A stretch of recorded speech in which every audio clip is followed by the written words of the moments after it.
Mi suegra me encerró a mí y a mi hija en un cuarto mientras ella se ponía morada, y no nos dejó salir hasta que dejáramos de exagerar. Esto pasó hace 8 meses, y hasta el día de hoy, doña Consuelo sigue viviendo como si nada hubiera pasado. Mi esposo Andrés trabaja en una plataforma petrolera. Él se va por 30 días y tarda en regresar en 10 días. Esa semana me tocó quedarme en casa de sus papás porque la mía estaba en remodelación. Mi hija Emilia tenía 3 meses. Desde el primer día, doña Consuelo dejó en claro quién mandaba en ese lugar. Tiró mis biberones, cambió los horarios de comida de la niña, rompió la receta del pediatra frente a mí, diciendo con seguridad: Aquí las cosas se hacen como se han hecho siempre, decía. En esta familia el dolor no se negocia, se aguanta. Así crié a mis 5 hijos y ninguno se me murió. Esa noche, cuando Emilia empezó a ponerse morada y a hacer ese sonido corto y agudo al respirar, le supliqué que me dejara llevarla al hospital. En vez de eso, me encerró con llave. Me quitó el teléfono cuando intenté marcar al 911 y no abrió la puerta hasta 40 minutos después. La ambulancia que la vecina Rosa alcanzó a pedir llegó 12 minutos tarde.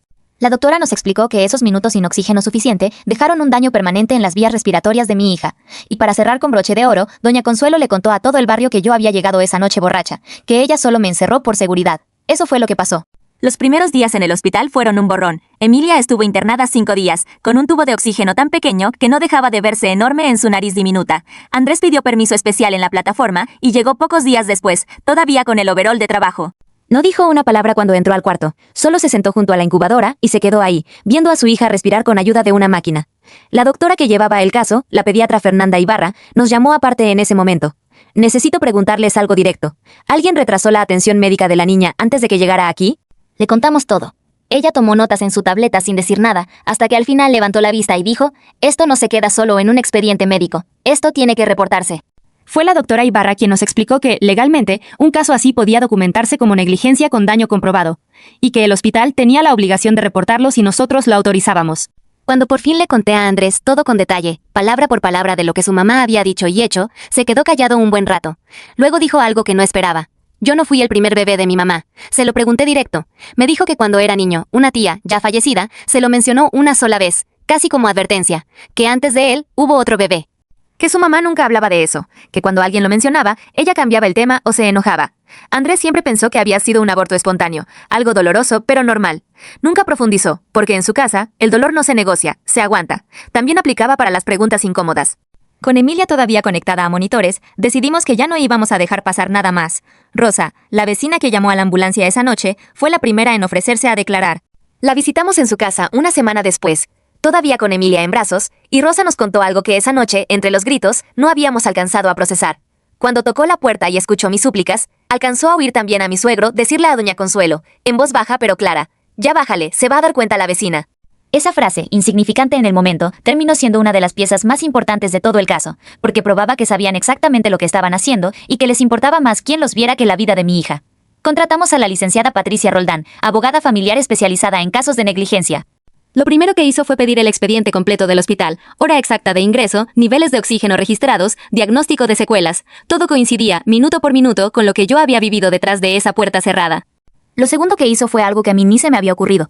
Pidió una prueba de alcoholemia retroactiva basada en mis propios análisis de sangre, porque a mí también me revisaron esa noche por el estrés y la falta de aire. El resultado fue claro: 0 alcohol en el cuerpo.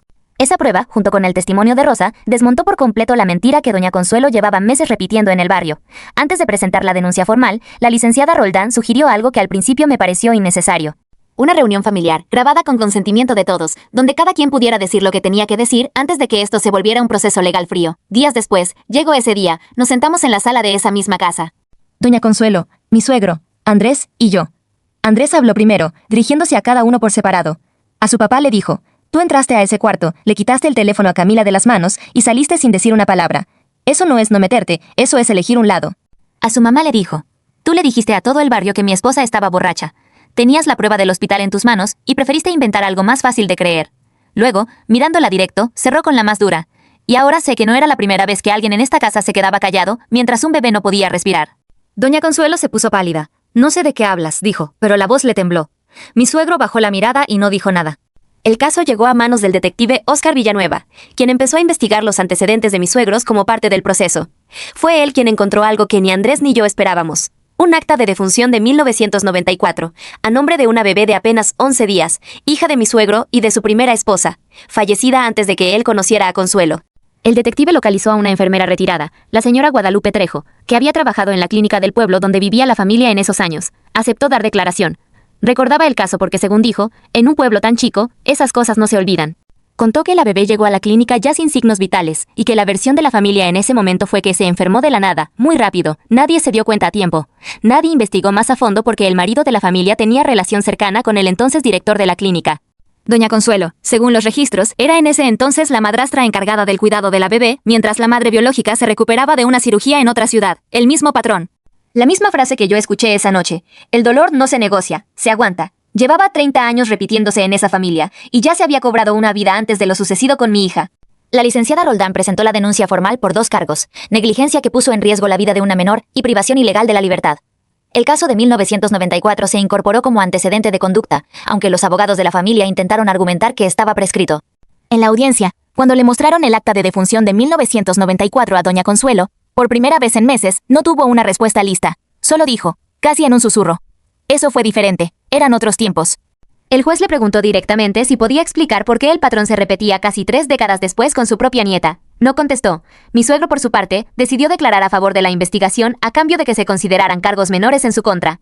Dijo, palabras textuales, frente al juez: yo sabía que no estaba bien, pero en 30 años nunca aprendí a decirle que no. Esa frase quedó grabada en el expediente. Con toda esta evidencia, el juez determinó que Emilia no podía quedarse ni un solo día más bajo el cuidado de sus abuelos sin supervisión, y dictó una orden de restricción total. Doña Consuelo y mi suegro no pueden acercarse a mi hija bajo ninguna circunstancia hasta que un tribunal familiar lo autorice, si es que algún día lo hace. Hoy doña Consuelo enfrenta actualmente cargos por privación ilegal de la libertad y negligencia que puso en riesgo la vida de una menor. El caso de 1994 fue reabierto formalmente como parte del expediente. La audiencia final está programada para dentro de unas semanas. Rosa sigue siendo nuestra vecina y ahora también es, sin proponérselo, la persona que empezó a destapar todo esto con una sola llamada al 911. Emilia hoy tiene 10 meses. Su pediatra dice que, con terapia respiratoria constante, puede llevar una vida completamente normal, aunque sus pulmones siempre tendrán esa capacidad reducida como recordatorio permanente de esos 40 minutos. Doña Consuelo ya no vive como si nada hubiera pasado. Mi suegro se mudó temporalmente con uno de sus otros hijos mientras se resuelve el proceso, y en ese barrio, donde antes le creían todo, ahora nadie le vuelve a hablar igual. No sé cómo va a terminar la audiencia final. Pero sé que, por primera vez en casi 30 años, alguien finalmente le está preguntando a esa familia por qué el dolor de un bebé nunca fue suficiente motivo para abrir una puerta a tiempo. Si llegaste hasta aquí, gracias por acompañarnos en esta historia. Cuéntanos en los comentarios, ¿tú qué habrías hecho en el lugar de Camila esos 40 minutos detrás de la puerta?